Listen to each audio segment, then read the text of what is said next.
We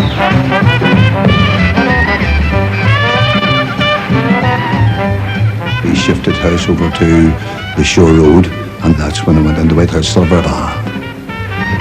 When we got a break, we got the guy and we started to try and play the Saints. Terrible sound coming out, but at that age we thought we were brilliant. So then my mother and father got me a trumpet, a wee cheap one, and that's where it started. Yes, I want to be in that number. To me, being in a band was better than being a millionaire.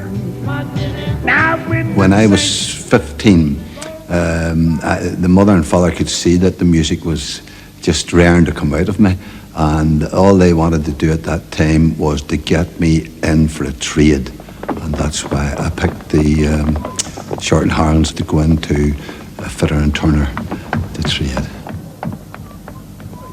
I worked in Shorts all through the Blitz in the early 40s.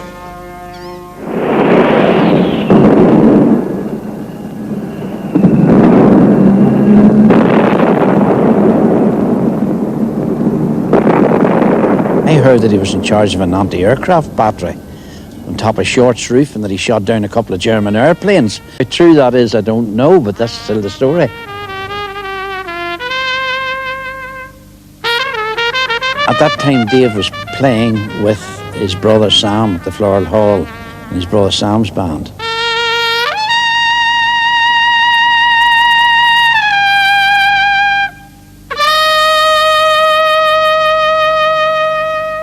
My first job ever that I got was with a fella called Ochy, George Ochy from Lisburn, long since dead and gone. But one of the boys took sick, second trumpet player in the band took sick, and he heard I played trumpet and he asked me to come down. Now you can imagine me going into the Red Cross. It was the old Plaza Ballroom, but in those days it was called the Red Cross for the Americans personnel. I was so scared I couldn't hold the trumpet in my hand, and of course I was bluffing him, and I think I was coming in the wee bits I knew, and I was very surprised. Me would have liked to do more work.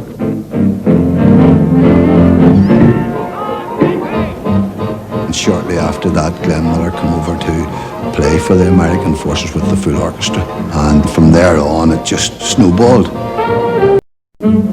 I got the offer of going into Bangor with a wee small band, and eventually, with all the money I was making, and at that age, with my own car and my own money and all, and I thought I was the fella in the big picture.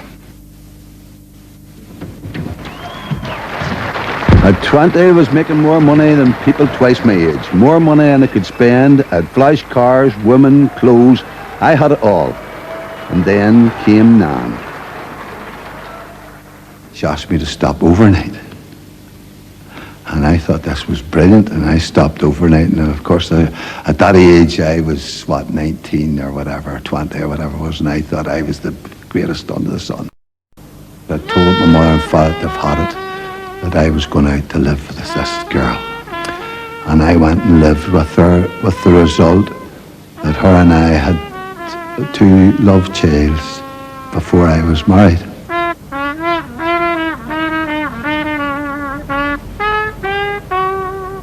Things just went from bad to worse.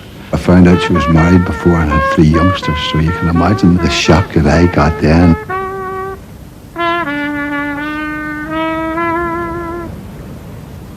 So I went from her house and got an old broken down wooden shack at Bangor West, where the station is now to this day. And me being what I am today, I was so stubborn I wouldn't give in. So I stuck it out there and I dug streets. I gave up the music. I lost the car. I went through the music, through the money, that I had, and I went very, very low. It really wrecked my mother, and she said, "You've got to come home." And she said to me, God rest her, she says, "Everybody makes a mistake, Dave." And she bought me 2 suits, a trumpet, and she says, "Now prove to me that you can get over that and you can do something about it."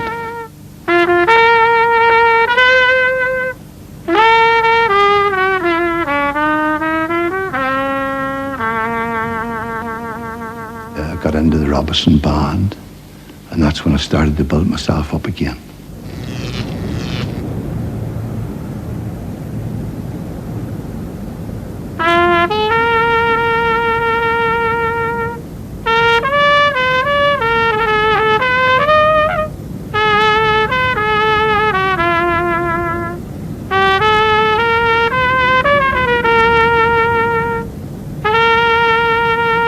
While I was with Robinson, with the new suits and the new trumpet and even the new hairpiece, the old divot, that I decided that I would maybe like to form my own band again.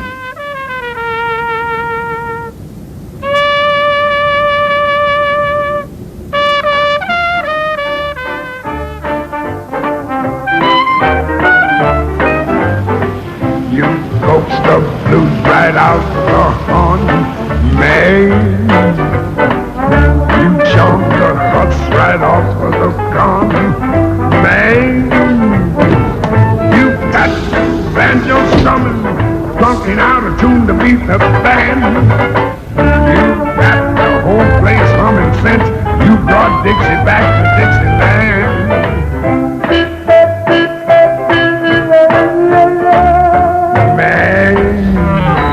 And I was sitting in the bus, going down to town, and I passed the Midland Hotel, and I says, I've seen hard ever won a fair lady in its life. I jumped off the bus and I just went in bold as brass and asked for the manager, Mr. Tregonning. And I says to him, excuse me, sir, says, I know you're busy, but says I, my name's Glover, and I've got a band, and I was wondering, were you thinking of running any dinner dances or anything like that? And he says, is there any chance of me hearing your group, Mr. Glover? Now, you see, this was my brainwave. So I went back and I got my brother Sam on sax, and I got a drummer, and I got another bass player. And we practiced about 3 numbers, that's all. And I went down and I said, right, I'm ready to start. And he says, let me hear you. And I played the band. He says, that's lovely music, that's exactly what I wanted. And I'll give you a contract. And that's what started me back on the road after those times.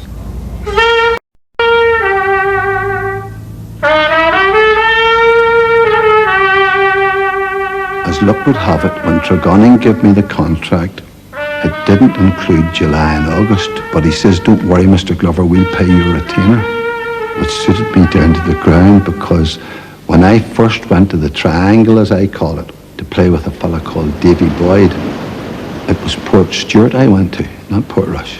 Summer season for the couple of months, July and August, did not fit in beautiful with me, because my wages are going on in the Midland, but I still got the wages for doing the summer season. We went together there. We stayed in a boarding house there in Port Stewart with the Davy Boyd band at the Pally. That was about 1949, maybe, or 50. And him and I were just ordinary members in the band. The Pally in Port Stewart was running, of course, in opposition to us, but they were far enough away for it to make little difference. But on the evenings when perhaps we finished in Barry's at 12 o'clock and they perhaps were running on to 1 or 2, then we would go across there, and indeed that's how I first met Dave. I think Glover was doing so well in the Pally that they poached him round and they brought him round to Portrush to play for them in Portrush.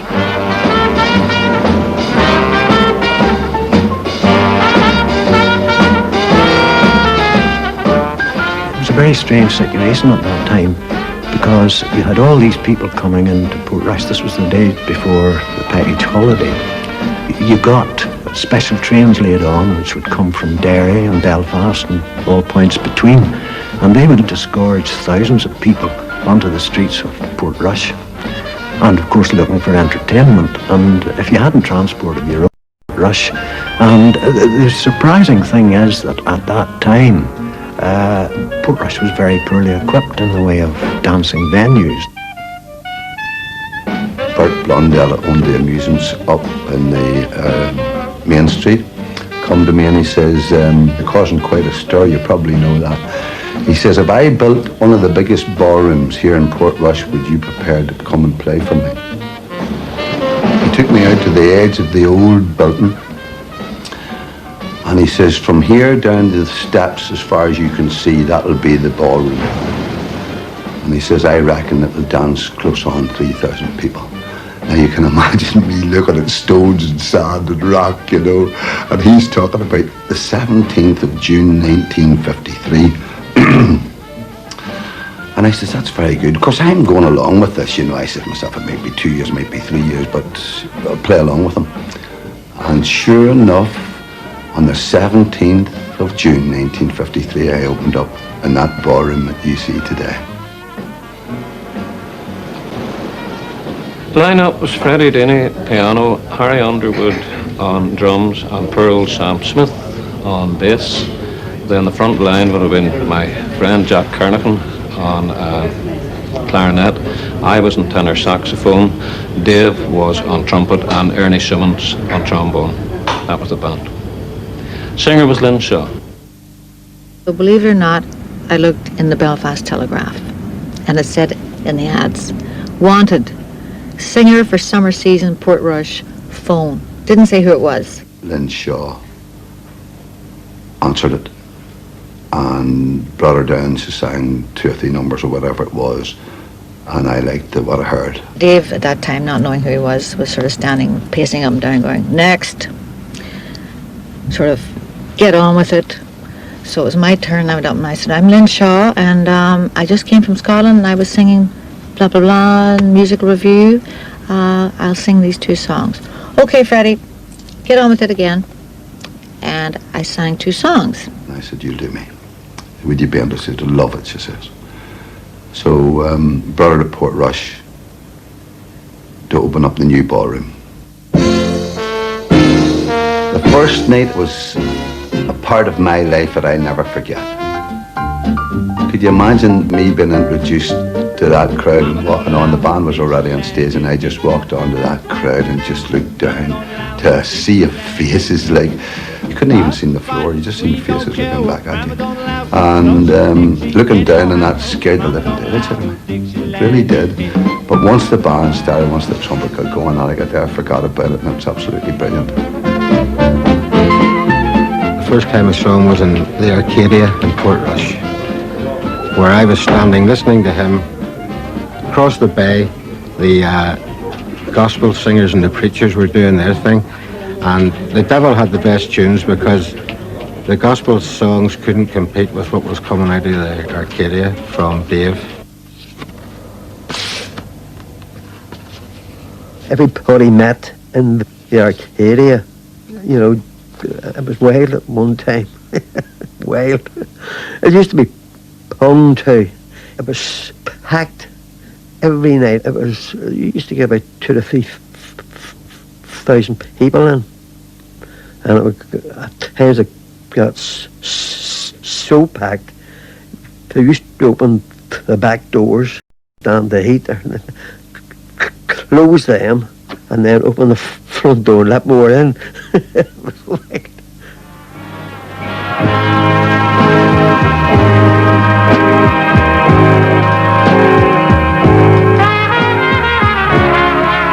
The music was great. I thoroughly enjoyed the music he was playing. It was a good mixture. We had the orchestrations with the big band sound as a 9-piece band, and as well as that, we played a lot of Dixieland, which was very popular at that time. He ran a very tight ship. Discipline was excellent. You had to be properly dressed at all times. The hair had to be cut. If the dance started at 9, I mean, I've seen it in the Arcadia where 9 o'clock, not one person in that hall, but we were playing. And that was the way he ran it. He was handsome. He was like 20, 30 years old. He dressed beautifully. He looked wonderful on stage. He was, at that time, for most women, an idol. He had always time to talk to his audience. Frequently he was in among them, dancing with them, looking for a nice girl to dance with. Sometimes the band had to drag him back up on stage again. You'd sleep in the morning because you didn't get to bed till 2 or 3 in the morning, okay? And I had my room and all the boys had their rooms. Fine, that was fine. In those days, that's the way it was. And nothing was really going on between anyone, least of all Dave and I. And then one afternoon we were having a walk along the prom and he said, let's go for a drive to Coleraine. And I said to myself, well, now she's not a bad-looking girl and all the rest of it, and I don't think there was any boyfriends or anything got there. So after, it wasn't very long after, I think we started in there, Katie. So I went to Coleraine and he went into this little jeweller's store. Never said a word to me. And he said, which ring do you like? Just like that. We were walking through Coleraine just looking at shops, and I come across a jeweller's, and I took up a hand on him and I said to him, which of those rings would you like? Lovely sentimental that, wasn't it? Like getting down on one day and proposing. I never even said, like, will you marry me or anything like that. I just said, which one of those rings would you like? I said, well, that's nice. Can I have that, please? Typical Dave, Can I have that right now? Try it on. Put on. That's beautiful. Yes, that's lovely. Do you want it? And I said, yes, I do. That's beautiful. You got it. Can we have this, please? And that was me being engaged to Dave.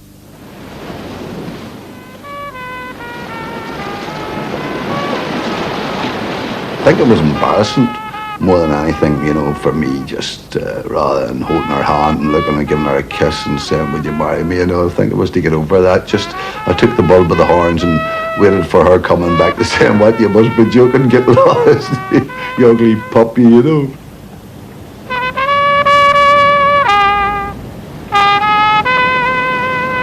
Went on stage that night and announced to the world that we had just gotten engaged. And that was only like after about, I would say, 3 to 4 weeks after we actually opened. So I'd only known him about, at the very most, 6 weeks.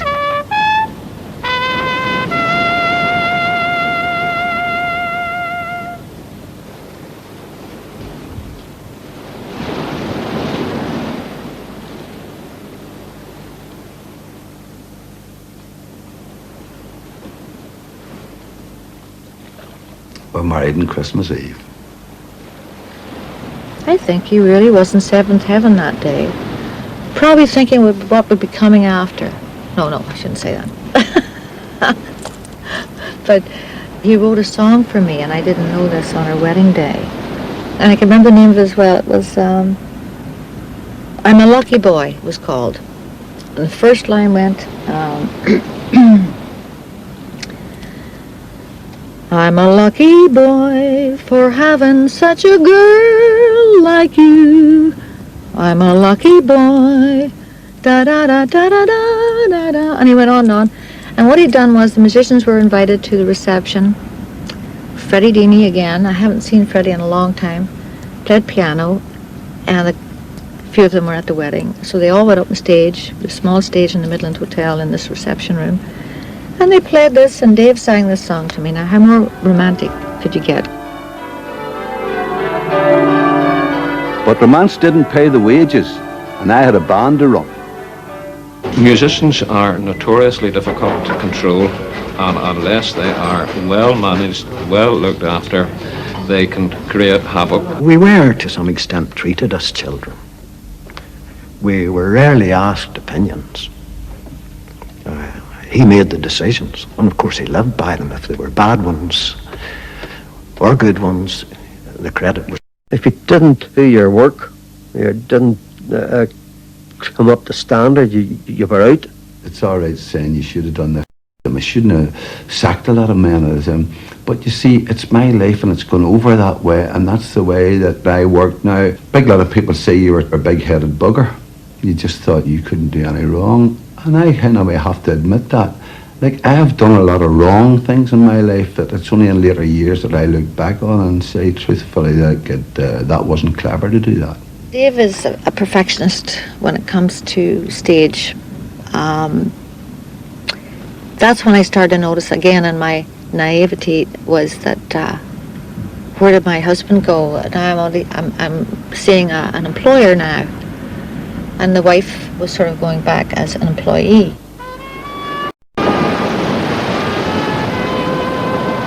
once I went on the bandstand, the wife disappeared.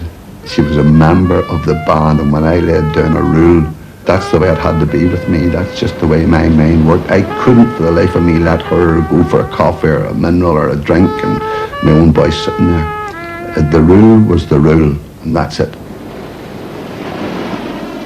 During my spell in the band, I could count 6 trombone players who came and went in the 5.5 years. Not to mention 4 pianists, 4 bass players, and various other changes. So there must have been a reason for all of those people coming and going. In some cases, people, I think, got tired of, well, I don't think they could have got tired of the music, so it must have been tired of the band leader. And of course there were some which Dave wasn't satisfied with. Eventually was fired. I didn't leave. I was fired. I used to sing this number called Shaking All Over. And by this time was a stage I was playing electric bass guitar as well. And we were playing in Ruski. And it had a high stage with a grand piano on it. It had my AC30 amp, which was a really good amp for those days. Still be a good amp today. And that is stuck underneath the grand piano. And the intro to this thing went do. And my father showed up on stage anyway, and it ended up with me saying, well, 2 weeks notice then. He says, hell with it, 2 weeks, you're out the night. And he dumped me after the gig outside my Aunt Madge's with my gear in the middle of the road. So drove off in the Volkswagen.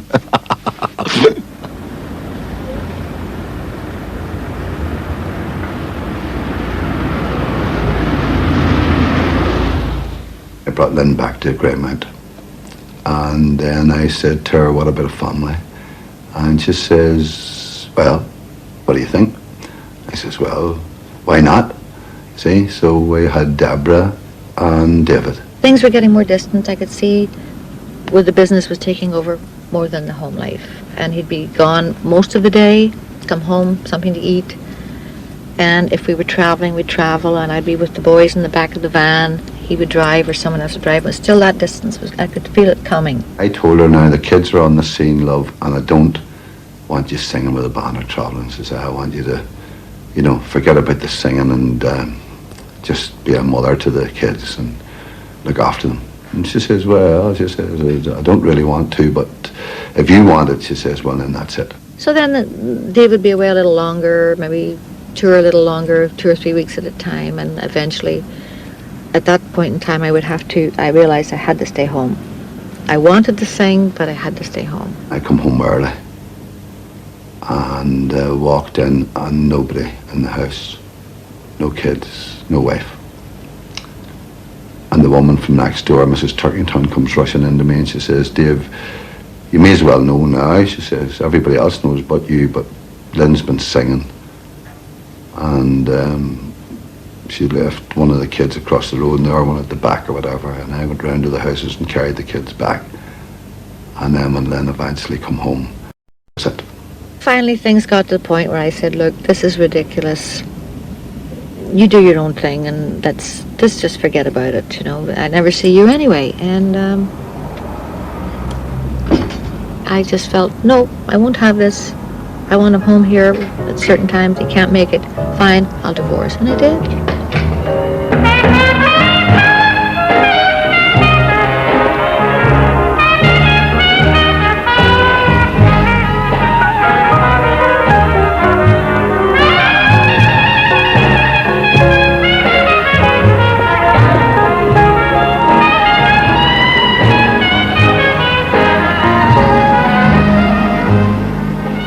As we were travelling maybe away to Waterford, all in one van, all coming home together, so the opportunities for lady killing I wouldn't have thought were that numerous. I certainly didn't see, I know he has this reputation, I didn't see a great deal of evidence of him. I had a woman living way back of town. Dave and women, I'm sure somebody could write a book, not me, but Dave Glover has had more women than Earl Flynn.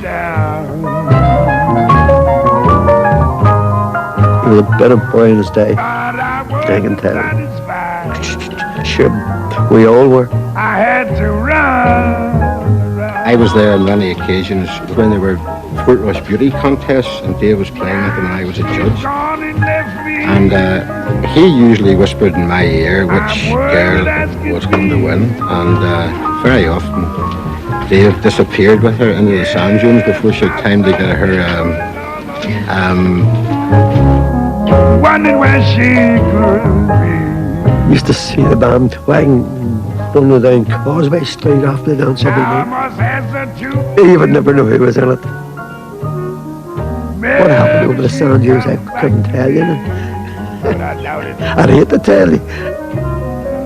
There's plenty of girls to pick from, you know, which was easier for me then coming off the bandstand because that was a bit of an attraction for the girls. You don't get anybody who played an instrument and sang, but that was a bit of an attraction. Still is. Tip. I'm gonna pass on down to you. Dig this, my boy. Never mistreat your woman because it's gonna bounce right back on you. Going from number one wave into number two waves, right? I was short of a vocalist and they tried different people and they didn't suit. So I put an ad in the paper again and I got 128 replies. He had been looking for a singer and he had put an ad in the newspaper for a girl singer.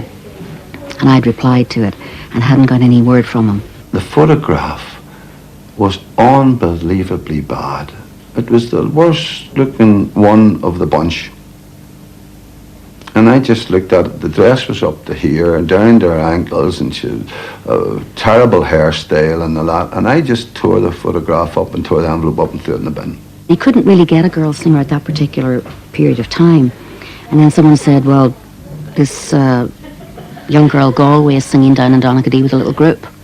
So he came down to see me. I got the wee man at the door and I said to him, would you go up to the dressing room and tell Miss Muriel Galway that I would like to see her? And he says, I certainly will. So he walked me up towards the stage. He says, just stand there. And he walked around the back and I heard him shouting, Muriel. And she says, yes. You've got a visitor. You'll never guess. Dave Glover wants to speak to you. And she shouts back, tell Dave Glover to get bloody lost. And got the job. That was it. Who's sorry now? Who's sorry now? Whose heart is aching? Can I have 2 ice creams, Billy, please? Oh, Those were innocent days, you know. I was the only girl in the band, and I got the job of getting the ice cream for all the boys after the gig was over. Lovely. Thank you very much. Thanks, Billy. It was quite obvious to everybody that Dave would have been chasing Muriel, but then, I mean, Dave would have been chasing anybody. Quite a few people chased Muriel, but it was quite obvious that Dave had won. And he actually told me one night after dropping Muriel off in Newton Ards, it was only him and I left in the coach, and he told me that he was going to marry Muriel. When Muriel Galway, who was Muriel Day, first came along, that was really something special because she could sing well. She was really into a good lively show herself, and she complimented Dave. So Dave and Muriel were a really good team. Muriel was a great singer. The band had all good musicians in it. The image was good. And in cities like Dublin, the band was hugely popular. But after 15 years at the Arcadia, everything was changing. Maybe I stayed too long.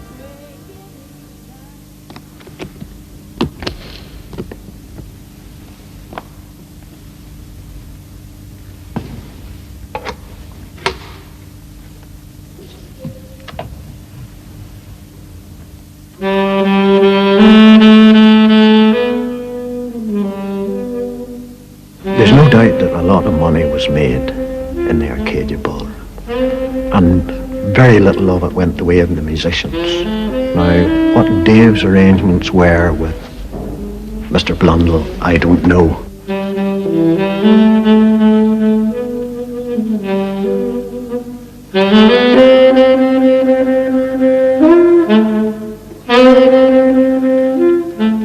Well, wouldn't be sure that Dave did things entirely from a business point of view all the time. He enjoyed the show business aspect of it, and show bands were show business.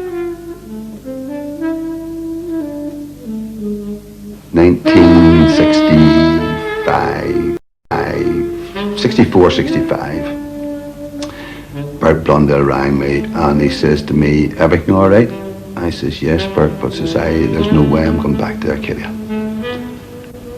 Says I, you haven't treated the boys fair at all. And he says, would you come with me, Mr. Glover? I says, certainly. He brought me up to the office, he brought me into his bedroom, pulled back the bed and opened the safe in the wall.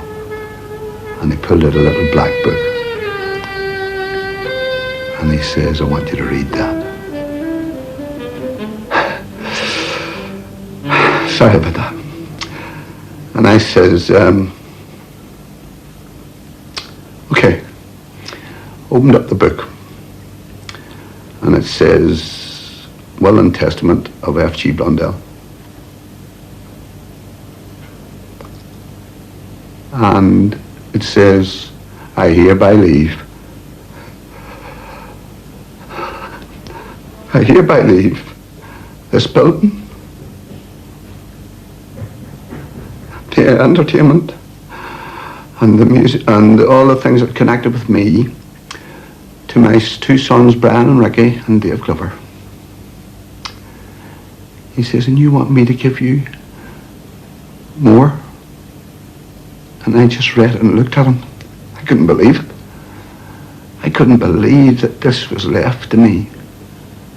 And it was all bluff. It was all just bluff.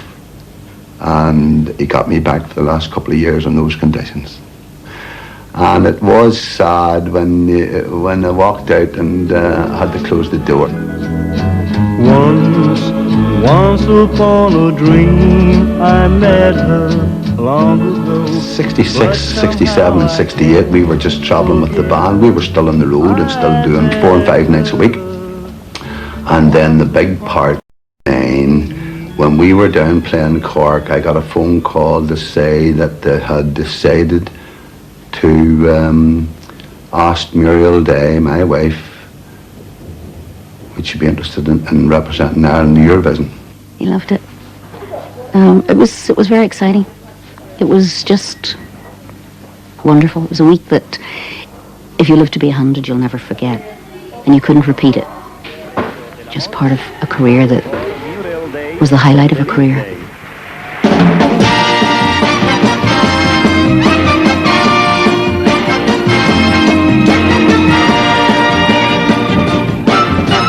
Look before you leap right into love, my friend. It cannot be bought so very cheap, my friend. Unfortunately, she came in joint fourth, and Lulu won it with Boom Bang a Bang. And Lulu won it with Boom Bang a Bang. But I got a lovely kick out of bringing somebody from a shop assistant up to representing Ireland. Like, I have to get some credit somewhere there. Maybe Muriel wouldn't say that, but I would. Teardrops to be lost. You will have to pay the cost. Just wait and see. Oh, yeah. It was the beginning, almost of the end. Things started to go a little bit downhill after that. So when you fall in love, the wages of love, the wages of love. 1970 was the low period in the marriage. And by 71, I knew that it couldn't last any longer, you know. The reason for the divorce was quite simple. It was just me messing about with womanizing, drinking, no home life, no nothing, and all against me again, just stupid me and big-headed or whatever tail or whatever title you would like to put on it. I left him because of other women. I just couldn't handle it anymore. I had the chance to go to Canada, and I took it.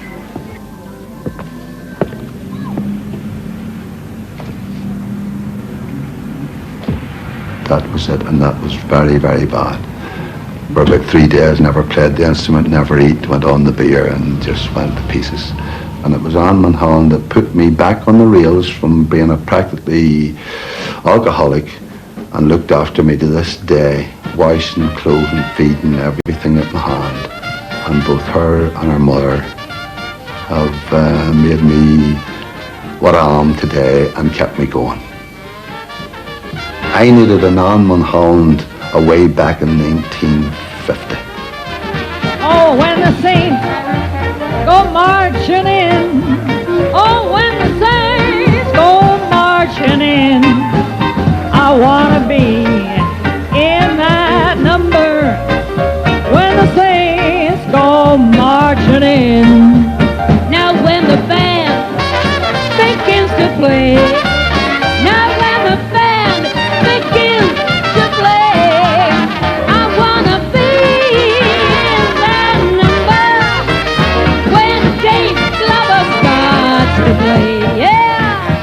Well, Mama Doodle-Line, no Dixieland in here. Oh, Mama Doodle-Line, no Dixieland in here. I think there's something to be taken out of the fact that the gospel singers and the preachers are still there on the shoreline. The Arcadia and Dave Glover are gone.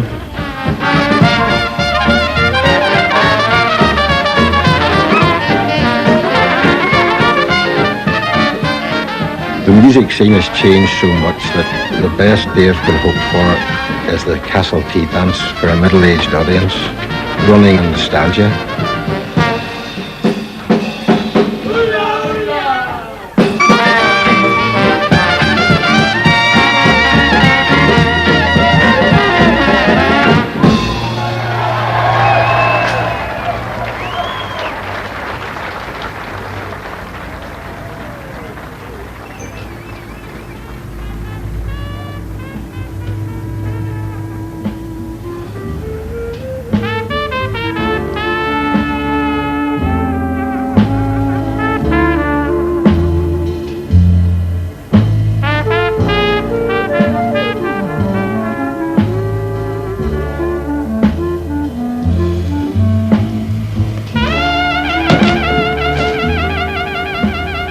Portrush in those days was full of millionaires. Dave sort of owned Portrush. The king of Portrush, Dave Glover.